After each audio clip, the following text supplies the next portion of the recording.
지난 금요일이 김대중 전 대통령 8주기였습니다. 문재인 대통령은 이날 추도사에서 김대중의 길을 언급하면서 한반도 문제 해결의 주인은 바로 우리 자신이라는 원칙을 흔들림 없이 지켜나갈 것이다, 이렇게 밝히기도 했죠. 자, 지금 어느 때보다 한반도 정세가 위중한 이 상황, 김대중의 길이란 과연 무엇일까요? 그래서 오늘 김대중 전 대통령의 삼남, 셋째 아들이시죠. 더불어민주당의 국민통합위원장을 맡고 계신 김홍걸 위원장을 오늘 스튜디오에 좀 특별히 초대했습니다. 어서 오십시오. 네, 반갑습니다. 네. 지난주 금요일 8월 18일 벌써 8년 됐네요. 그죠? 예, 이번이 8주기였습니다. 벌써 8년이라고 느끼세요? 이제야 8년이라고 느끼세요? 그동안엔 참 이명박 박근혜 정권 거치면서 이제 참 힘든 시간이었죠.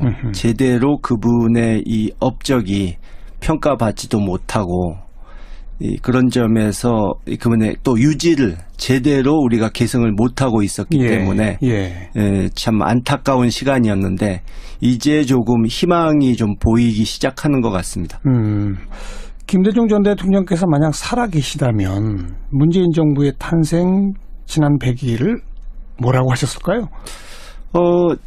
아마 그분이 살아 계셨다면, 그분이 과거의 집권 초에는, 그때는 IMF 외환 위기 때였기 때문에 사실 이 승자로서의 누릴 수 있는 기득권을 다 누려보지도 못하고 또 의회에서도 소수였고, 그렇죠. 자민련과 공동정부를 했었지 않습니까?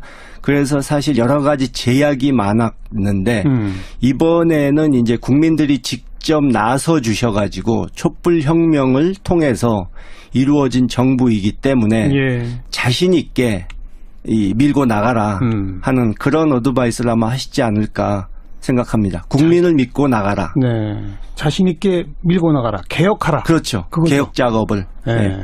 김 전 대통령이 꼽을 첫 번째 개혁 과제는 뭐라고 생각하세요?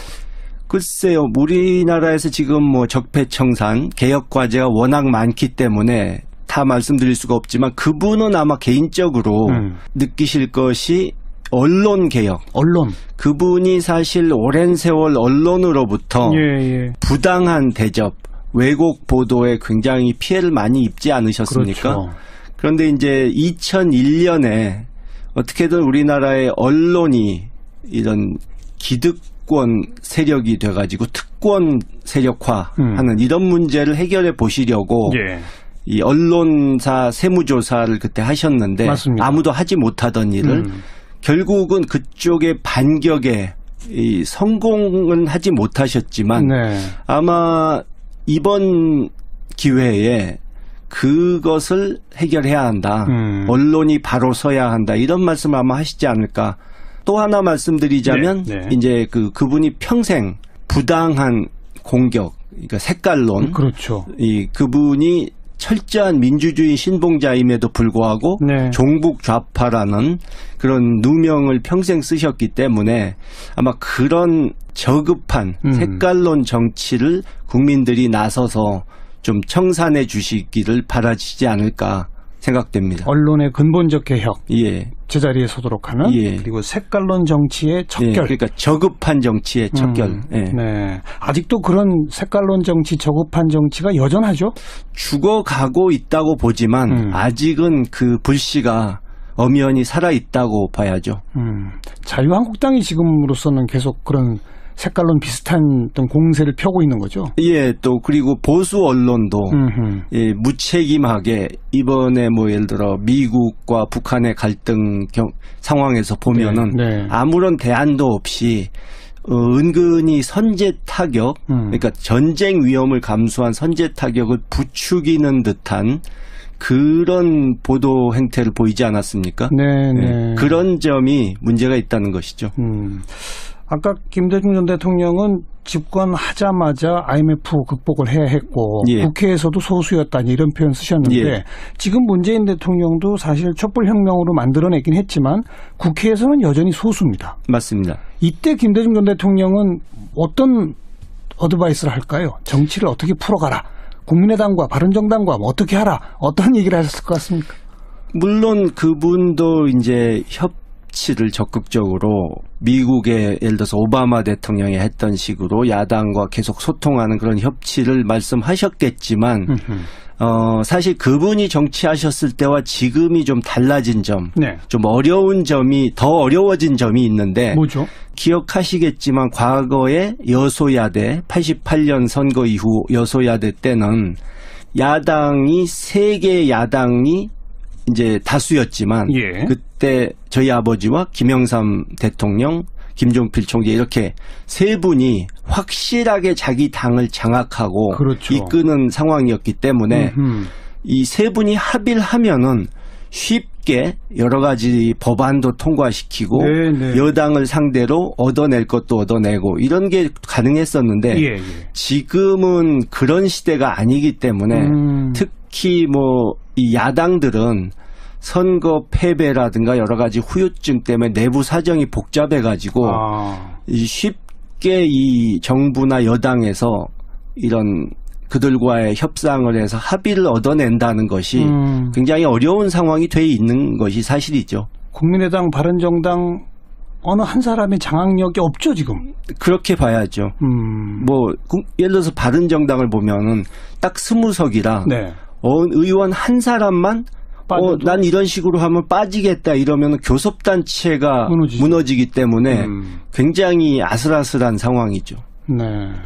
국민의당에는 한때 김대중 전 대통령 밑에 계셨던 많은 분들이 지금 가 계십니다. 예, 맞습니다. 김홍걸 위원장은 국민의당을 어떻게 평가하세요? 근데 동교동계가 다 그리로 갔다 이런 표현을 언론에서 많이 썼는데 그것은 옳지 않고요. 동교동계라는 건 일단 저희 아버지께서 20년 전 집권하셨을 때 이미 해체된 것이고 뭐 일부 그리로 가신 분들이 있죠. 그러나 또 우리 민주당에 남아 계신 분들도 많이 있고 그런데 어쨌든 거기 뭐 박지원 대표라든가 권노갑 고문 같은 분들 이제 거기서 활동하시는데 네. 이제 그분들이 말씀은 김대중 정신을 계승하고 햇볕 정책을 계승한다 이렇게 말씀을 하시는데 지난 대선 때 보면은 안철수 후보가 뭐 햇볕 정책은 뭐 오래전에 했던 것인데 그것을 뭐 어디까지 계승하고 안 하느냐가 뭐 중요하냐는 식으로 좀 깎아내리는 얘기를 했었고 박지원 당시 대표께서도 언론 인터뷰에서 이 햇볕 정책에서 중시하는 것이 한미 동맹인데 미국이 지금 북한에 강경하게 가고 있으니까 어쩔 수 없이 지켜봐야 한다. 네네. 이런 말씀을 하셨거든요. 근데 그것은 일종의 햇볕 정책 포기 선언이라 과연 그분들이 이 돌아가신 어른의 정신을 따르고 있느냐? 그분의 발자취를 그대로 따르고 있느냐 한 데는 좀 의문이 있는 거죠. 안철수 전 대표가 이번에 당권 경쟁에 나서면서 극중주의라는 자기 노선을 이야기를 했어요. 예. 그러면서 그게 김대중 전 대통령이 IMF를 3년 만에 극복했을 때의 바로 그 노선이다라고 말했거든요. 예. 그건 어떻게 평가하세요? 글쎄요. 저는 도대체 왜 그 사례를 자신의 지금 상황과 비유를 했는지 이해를 할 수가 없는데요. 예.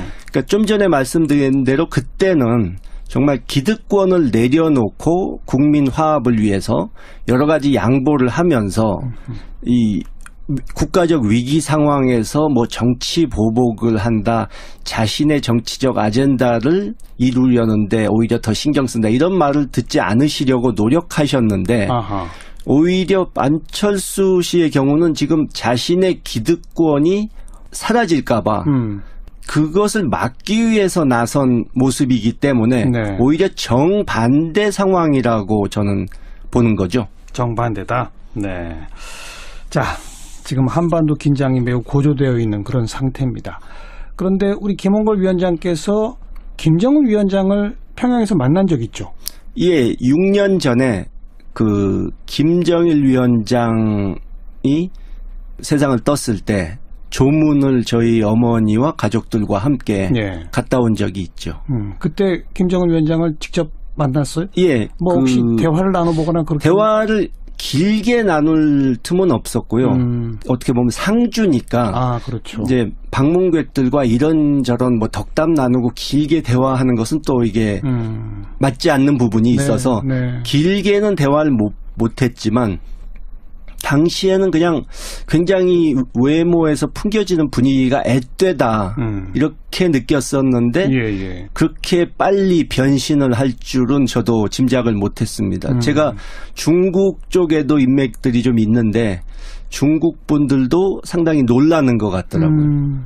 어떤 점을 가장 놀라요? 처음에는 그러니까 그런 거 있지 않습니까? 편견이 어린 사람이 뭘 알겠느냐 하는 그냥 어른들 이 자문을 들어가면서 하겠지 이런 생각을 했는데 오히려 강하게 나오면서 주도권을 쥐고 휘두르고 오히려 원로들을 싹 정리해버리는 걸 보고 놀랐다는 거죠. 네. 또 미국에 대해서도 저렇게 강하게 배짱 좋게 나갈 줄 몰랐다. 이런 얘기를 중국서도 하더라고요. 김홍걸 위원장도 6년 전 처음 만났을 때는 그냥 앳돼 보이기만 했다. 예, 그렇죠. 예. 네.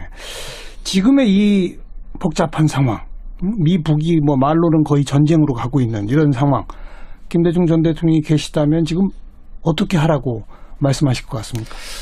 그분이 뭐 북한을 상대하셨을 때와 지금은 좀 많이 상황이 달라져서 방법론을 따지자면 좀 많이 바뀌어야겠죠. 근데 그분이 70년대에도 냉전 시대였을 때 서슬이 10호론 그때 이제 3단계 통일론 또 4대국 한반도 안전보장론 이런 대담한 과감한 시도를 하셨었고 위험을 무릅쓰고 또 6.15 정상회담 때도 뭐 의제 같은 게 다 조율이 안 된 상태에서 회담 결과가 실패로 나올 수도 있는 위험 부담을 감수하고 북한을 가셔가지고 그쪽 사람들을 감동시킨 그런 예를 볼 때 그러니까 좀 담대하고 파격적인 그런 행보를 아마 그분이 계셨다면 보이시지 않았을까 그런 생각이 듭니다. 담대하고 파격적이라면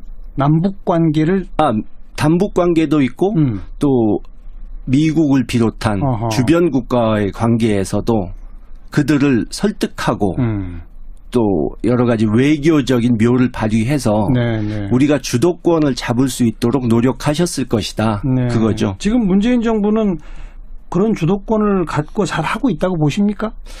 아직은 이제 정권이 출범한 초기고 사실 인수위가 있었다고 감안하면 출범 한 달밖에 안 되는 시기 아닙니까?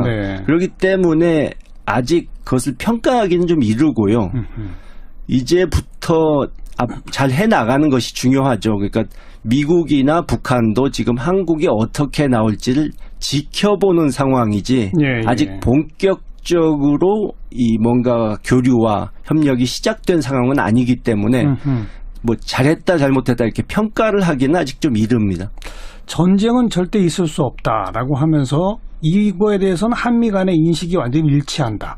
한미 동맹의 기조 위에서. 그러나 미국 측에서 너무 과격한 발언들이 나오는 거에 대해서는 명백하게 선을 그은 거 아니겠습니까? 예, 그렇죠. 그러면서 북한을 향해서는 끊임없이 압박도 하지만 대화 제의를 하고 있는데 북한은 아무런 응답이 없단 말이에요. 이럴 때 참 무슨 수를 놓기가 어려운 거 아닙니까? 그런데 그 햇볕 정책, 대북 포용 정책을 얘기할 때 다들 북한에 대해서 퍼주기 하기 위한 또 북한을 그냥 끌어안기 위한 유화책이다 이렇게만 보는데 비판하는 분들이 있죠. 그런데 그 본질은 돌아가신 어른께서 일제 강점기에 태어나시고 6.25 전쟁 때 죽을 고비를 넘기신 후에 우리 민족의 운명을 남에게 맡기면은 강대국에게 맡겨놓으면은 우리가 이런 큰 희생을 치르게 되는구나 해서 어떻게 해서든 우리가 주도권을 쥐어야겠다 하는 그 결심을 해서 햇볕 정책을 내놓으신 것 아닙니까? 맞습니다. 그래서 결국 우리가 그렇다고 해서 무력으로 상대를 제압할 수는 없기 때문에 좀 전에 말씀드린 대로 외교를 잘해가지고 다른 주변국과 이 균형 외교, 자주 외교로 그들과 우호 관계는 잘 유지하되 주도권은 결정권은 우리가 가지는 그런 노력이 필요하다는 거죠. 우리가 그리고 남북 관계 개선을 통해서 주변국들을 설득하는 그렇죠. 이런 거겠죠. 병행이 돼야죠. 그러니까요. 그 어쨌든 남북 관계를 조금 더 과감하게 돌파해 보려면 문재인 대통령이 대북 특사를 좀 보낸다든지 뭐 이런 것들도 필요하다고 보지 않으세요? 그렇습니다. 뭐 어떤 사람들은 뭐 여건이 될 때까지는 대화하면 안 된다 이렇게 강하게 말씀하시는 분도 있는데 여건이 될 때까지 기다리면은 한도 끝도 없이 그건 뭐 진짜 나무 밑에서 감 떨어지기 기다리는 그런 소리고요. 그렇죠. 여건을 스스로 만들어내야죠. 그리고 이 대화하는 것은 북한에게 어떤 시혜를 주는 혜택을 주는 것이 아니고 우리가 필요해서 그쪽의 정보도 파악하고 우리의 뜻도 그쪽에 알리고 그렇죠. 우리의 필요에 의해서 하는 겁니다. 그러니까 전에 어떤 학자분이 말씀을 하시더라고요. 교류는 조건 없이 그러나 협력은 조건을 달아야 한다. 그런 좋은 말씀을 하셨는데 예, 우리가 그 새겨들을 얘기라고 생각합니다. 김대중 전 대통령은 김정일 위원장과의 정상회담 등등으로 해서 북한에서도 지금 김정은 체제라 하더라도 김대중 전 대통령에 대해서는 절대 무시 못할 거 아니겠습니까? 예. 그런 어떤 상징성의 의미에서 뭐 6년 전에 한번 만난 적도 있고 하니까 우리 김홍걸 위원장을 문재인 대통령이 대북 특사로 지명한다면 이건 하나의 카드가 될 수 있지 않을까요? 글쎄요, 뭐 그거는 제가 결정할 일이 아니니까 함부로 말씀드릴 수는 없는데 뭐 저 말고도 예를 들어서 6.15 정상회담이라든가 여러 가지 남북관계에서 그동안 공을 세우신 뭐 임동원, 정세현 전 장관님 같은 분들도 계시고 좋은 분들이 계시니까 어쨌든 그런 특사 보낸다든가 이런 시도는 해볼 만한 것이죠. 그리고 뭐 저도 개인적으로 그런 정부 대 정부 그것이 당장 여의치 않다면 민간 차원의 교류라도 해보려고 지금 시도하고 있고 예, 곧 결실이 나올 것 같습니다. 우선 가정법이지만 만약 문 대통령이 김홍걸 위원장한테 대북 특사 맡아주시오 하면 흔쾌히 맡으실 거죠? 뭐 저한테 기회가 만약 온다면 당연히 저도 역할을 해야죠. 그리고 지금 방금 언급하신 민간 차원의 어떤 시도를 하고 계시다는 건 어떤 거예요? 구체적으로? 뭐 지금 다 말씀드릴 수는 없는데 예를 들어 과거부터 얘기 있었던 것들입니다. 예를 들어 북한에 이제 민둥산이 많으니까 녹화 사업을 한다든가 뭐 의료 쪽을 지원한다든가 뭐 신도시를 만드는 데 있어서 그것을 이 자문을 한다든가 여러 가지 있죠. 뭐 에너지, 뭐 환경, 인도적인 것들. 그건 뭐 유엔 제재와는 상관이 없습니다. 알겠습니다. 뭐 이제 인터뷰 마쳐야 되겠습니다만 최근에 이슈가 된 사진이 한 장 있어서 작년에 당시는 이제 더불어민주당 대표였던 문재인 당시 대표하고 김홍걸 위원장이 20대 총선 앞두고 광주 국립민족민주열사 묘역을 방문했는데 전두환 기념비를 밟고 지나가는 사진. 그 사진이 요즘 최근에 화제가 됐습니다. 알고 계시죠? 예. 그 사진 좀 설명해 주시면. 글쎄요. 그게 저는 5.18 구묘역, 그러니까 5.18 국립묘지가 그렇게 크게 조성되기 전에 있었던 망월동 구묘역에 있던 것이라 저도 구묘역은 오랜만에 갔기 때문에 그때 처음 봤는데요. 그게 아마 전두환 씨가 이제 전남인가 광주 어디를 방문했다가 그 방문 기념비를 만들었던 것인데 그것을 부숴가지고 거기다 갖다 깔아놓고 이제 방문객들이 밟고 지나가면서 그날을 다시 생각한다 하는 그런 의미에서 놨던 것 같아요. 근데 저희는 뭐 당연히 여기 이렇게 밟고 지나가는 게 일종의 관례처럼 돼 있다고 해서 했는데 딴 분들 중에는 저희 민주당이나 이런 민주개혁 세력이 아니고 다른 쪽 분들 중에는 또 그러지 않았던 분들도 있었던 것 같더라고요.